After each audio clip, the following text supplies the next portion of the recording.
তো আমি আমাদের মূল বক্তব্যের দিকে ফিরে আসি, যে লম্বা কথা এখানে চলে আসছে বহু। তো রাসূলুল্লাহ সাল্লাল্লাহু আলাইহি ওয়াসাল্লাম থেকে ইমাম মুসলিম যে হাদিসটা কোট করেছেন, আপনারা আশ্চর্য হন নাই যে এই মজলিসে বসলে আল্লাহ যে ক্ষমা করে দিবেন? আপনাদের কাছে আশ্চর্য মনে হয় নাই, কিন্তু একজন ফেরেশতা কালাল মালাক মিনাল মালাইকা রাব্বি ফীহিম ফুলানুন আব্দুন খাত্তাউন ইন্নামা মাররা ফাজালাসা মাহুম।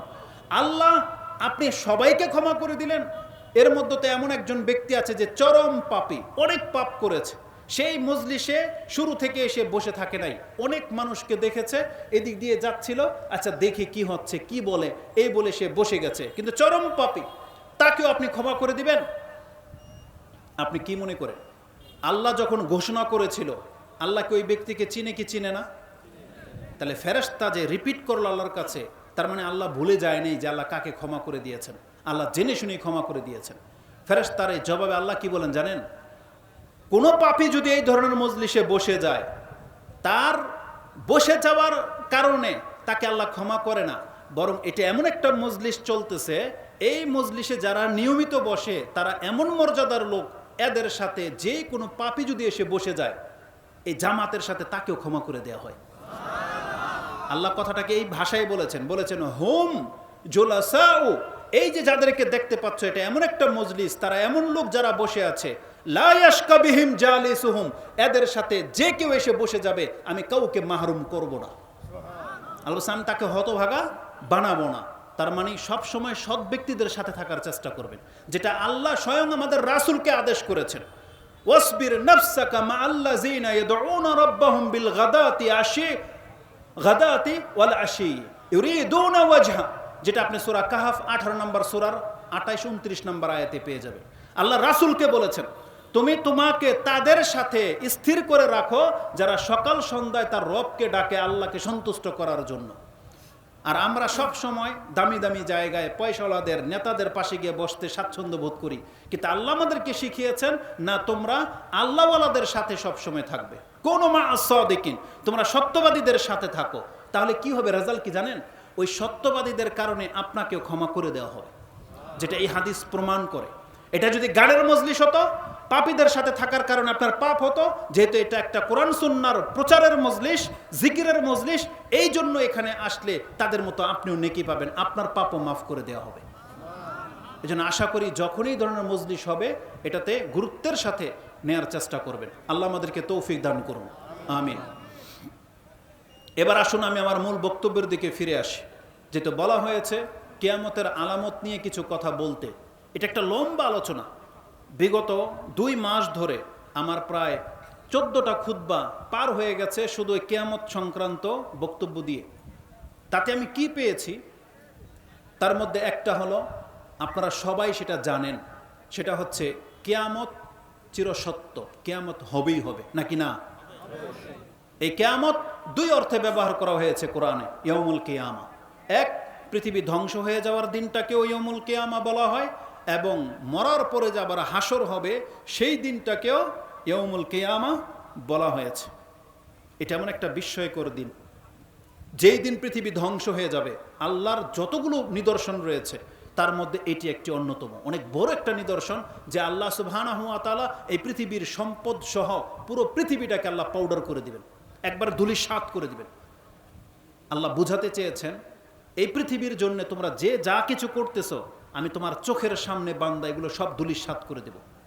তোমার হাতের ঘোরা কামাই তোমার সামনে ধূলিসাৎ হয়ে যাবে, তুমি সহ। তোমার হায় আফসোস ছাড়া সেখানে আর কিছুই থাকবে না। এজন্য কেন আমাদেরকে জানানো হয়েছে? যাতে আমরা সতর্ক সাবধান হই। মানুষ যখন জানতে পারে যে নদী এই অঞ্চলটাকে ভেঙে নিয়ে চলে যাবে, আপনাদের মধ্যে এমন কোন বিচক্ষণ আছেন যেই ব্যক্তি এটা জানলেন যে নদী ভাঙতে ভাঙতে এই পর্যন্ত আসতে পারে, কিন্তু পাশের বাড়িওয়ালা এই জমিটা 1 লাখ টাকার জমিন এখন 1000 টাকায় দিতে প্রস্তুত?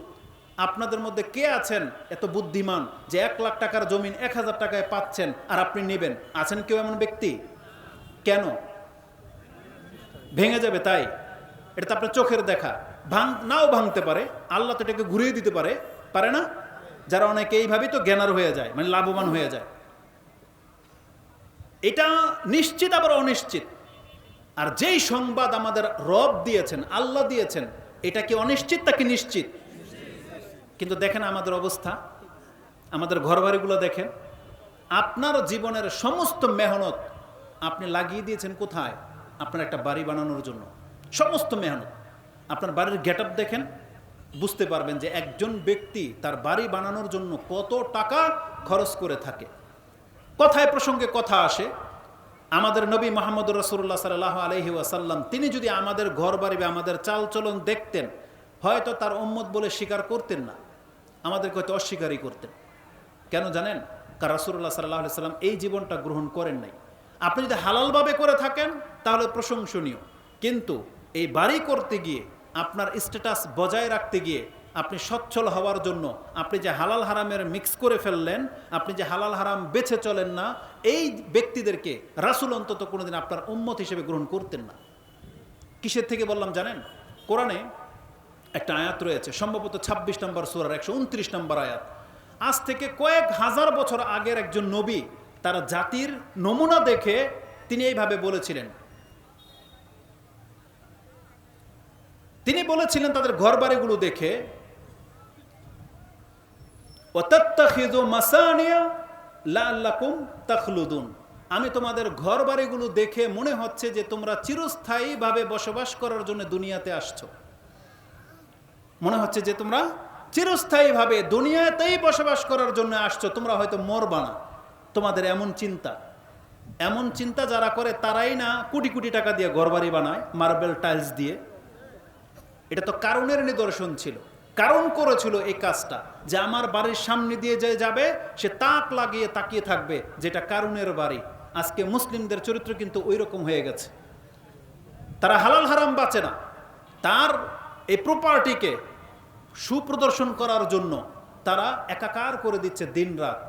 সে যে মুসলিম সেটা ভুলে গেছে, তাকে যে হালাল হারাম বেঁচে চলতে হবে সেটা ভুলে গেছে। তার মানে সে এখন ইহুদি নাসারা বা অমুসলিমদের মতো এই অনুসরণে লিপ্ত। তারা টাকা কোত্থেকে আসলো, কোথায় খরচ করলো, এগুলো সে দেখা দেখি নাই। অথচ আমরা বলতেছি যে কিয়ামত একদিন হবেই, পৃথিবী ধ্বংস হয়ে যাবে।